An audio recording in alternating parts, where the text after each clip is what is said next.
ہم نے سبق مجھے میرے دوستوں سے بچاؤ کی پڑھائی کی تھی۔ آج ہم اس کے سوالات کریں گے۔ سوال نمبر 1 ہے، مصنف نے یہ مضمون کس کے بارے میں لکھا ہے؟ تو اس مضمون کا عنوان کیا ہے، یعنی نام کیا ہے؟ اس مضمون کا نام ہے مجھے میرے دوستوں سے بچاؤ۔ تو مصنف نے اپنے دوستوں کے بارے میں اس مضمون میں لکھا ہے۔ تو جواب کے لیے ہم کچھ حصہ سوال سے ہی لیں گے۔ مصنف نے یہ مضمون کس کے بارے میں کس کے لفظ کو ہم یہاں سے ہٹا دیں گے اور اس کی جگہ لکھیں گے اپنے دوستوں کے بارے میں لکھا ہے، اور پھر سوالیہ نشان کو ہٹا کر جواب میں ہم خاتمہ کی علامت لگائیں گے۔ تو کیا جواب ہو جائے گا؟ مصنف نے یہ مضمون اپنے دوستوں کے بارے میں لکھا ہے۔ اب بڑھتے ہیں سوال نمبر 2 کی جانب۔ مصنف نے اس مضمون میں اپنی حالت کا موازنہ کس سے کیا ہے؟ تو چلیں ہم مضمون میں ہی دیکھتے ہیں، سبق میں ہی دیکھتے ہیں کہ ہم نے کیا پڑھا تھا۔ تو دیکھیے، ہم نے ایک جگہ پڑھا تھا، میرے دل میں چند خیالات پیدا ہوئے اور میں نے اپنی حالت کا مقابلہ اس سے کیا۔ کس سے کیا؟ فقیر سے۔ فقیر تو یہ کہتا ہوا اور جن پر ان کے قصے کا اثر ہوا ان کی خیرات لیتا ہوا آگے بڑھ گیا، لیکن میرے دل میں چند خیالات پیدا ہوئے اور میں نے اپنی حالت کا مقابلہ اس سے کیا۔ تو یہاں فقیر سے مقابلے کی بات یا فقیر سے موازنے کی بات کی جا رہی ہے۔ تو ہم جواب کچھ اس طرح سے لکھیں گے، کچھ حصہ ہم سوال سے ہی لیں گے جواب کا۔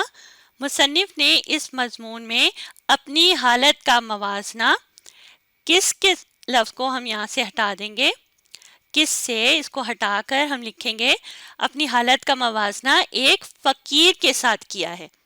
ایک فقیر کے ساتھ کیا ہے، کیا ہے کا لفظ ہم نے یہاں سے دونوں الفاظ سوال سے لیے اور پھر سوالیہ نشان کو ہٹا کر ہم نے خاتمہ کی علامت کا استعمال کر دیا۔ تو جواب ہو گیا، مصنف نے اس مضمون میں اپنی حالت کا موازنہ ایک فقیر کے ساتھ کیا ہے۔ اب بڑھتے ہیں سوال نمبر 3 کی جانب۔ مصنف اپنے دوست احمد مرزا کو کیا کہہ کر پکارتے ہیں؟ تو چلیں ہم سبق میں یعنی اس مضمون میں دیکھتے ہیں کہ ہم نے احمد مرزا کے بارے میں کیا بات پڑھی تھی۔ تو دیکھیں، ہم نے پڑھا تھا، میرے دوست احمد مرزا ہیں جنہیں میں بھڑبھڑیا دوست کہتا ہوں۔ تو یہ لفظ جو ہے بھڑبھڑیا، یہ ہم جواب میں لکھیں گے۔ تو ہم جواب کچھ یوں شروع کریں گے، مصنف اپنے دوست احمد مرزا کو کیا کا لفظ یہاں سے ہٹا دیا اور اس کی جگہ لکھا احمد مرزا کو بھڑبھڑیا کہہ کر پکارتے ہیں۔ کہہ کر پکارتے ہیں ہم نے سوال سے ہی لیا، سوالیہ نشان کو ہٹا کر ہم نے جواب میں خاتمہ کی علامت لگا دی۔ تو جواب کچھ یوں ہو گیا، مصنف اپنے دوست احمد مرزا کو بھڑبھڑیا کہہ کر پکارتے ہیں۔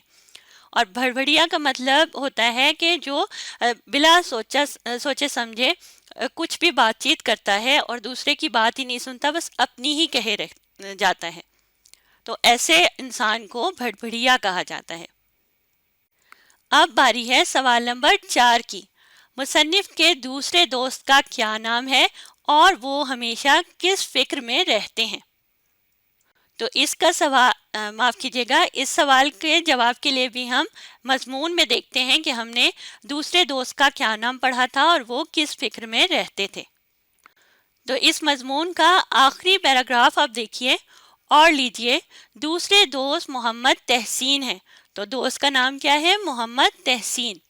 یہ بال بچوں والے صاحب ہیں اور رات دن انہی کی فکر میں رہتے ہیں۔ کن کی فکر میں رہتے ہیں؟ اپنی بیوی بچوں کی فکر میں ہی وہ لگے رہتے ہیں۔ تو ہم جواب کچھ اس طرح سے لکھیں گے، ہم لکھیں گے مصنف کے دوسرے دوست کا کیا کا لفظ ہٹا دیں گے، کا نام محمد تحسین ہے اور وہ ہمیشہ اپنے بیوی بچوں کی فکر میں رہتے ہیں۔ کس کی جگہ ہم لکھیں گے؟ اپنے بیوی بچوں کی فکر میں رہتے ہیں، سوال سے لیا اور پھر سوالیہ نشان کو ہٹا کر ہم نے جواب میں خاتمہ کی علامت لگا دی۔